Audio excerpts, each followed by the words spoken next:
તું કેમ અહીંયા ઊભી છો? કાંઈ નહીં, ઈ તો હું તમારે પાણી લાવી હતી.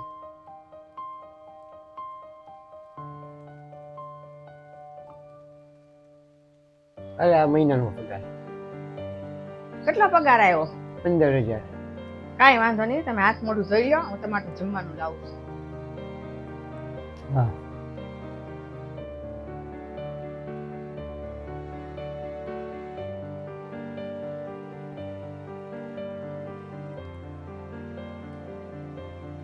સાંભળો ને, હા બોલ.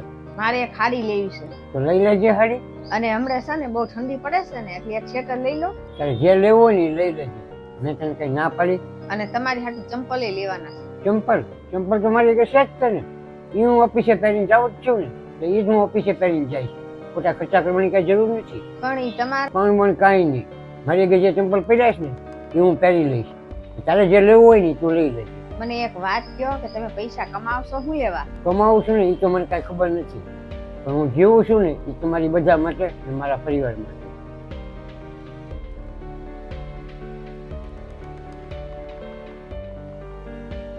કેમ ઊભી થઈને જાશો? તમારી હાટ પાણી લેતી આવું.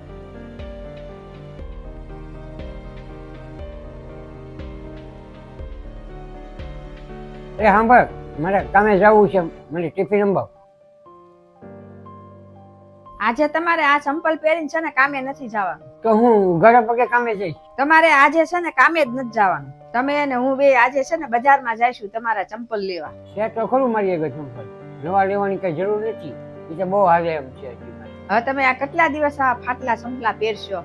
એ મને ખબર છે, તમને છે ને ચંપલાને લીધે જ આ પગમાં વાગ્યું છે. તને કઈ રીતે ખબર પડી? હું તમારી પત્ની છું, મને બધી ખબર પડી જાય. તમે મારી હાટું કાંઈક લેવાનું હોય તો તમે તરત મને પૈસા આપી દેશ કે આ લઈ લે, અને જ્યારે તમારું લેવાનું હોય ને તો તમે મોઢું ફેરવી નાખો. હું તો એ જ ઈચ્છું છું કે તું અને આપણી છોકરી છે ને એ ખુશ રહો, એ જ મારા સપના છે. મેં પેલા ખાલી એવું સાંભળ્યું હતું કે પુરુષો છે ને એના પરિવાર હાટું કેટલું સહન કરે છે, અને આજે મેં ઈ જોઈ લીધું. હવે ઈ બધું હવે જવા દો, અને તમારે છે ને મારી યાર બજારમાં આવવાનું છે તમારી હાટું ચંપલ લેવા.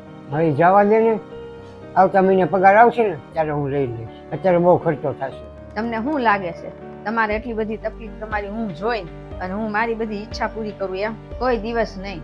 અને મેં તમારી પાસેથી પૈસા લીધા હતા ને હાડી લેવા, સ્વેટર લેવા, એ હજી પડ્યા જ છે, મેં કઈ હજી વાપર્યા નથી, બીજું નથી. હવે તમે તમારી હાટું ચંપલા નવા નહીં લ્યો ને તો હવે હું મારી હાટું હું કાંઈ નહીં લઉં. હવે હું ફટાફટ તૈયાર થઈને આવું, પછી આપણે બજારમાં જઈએ.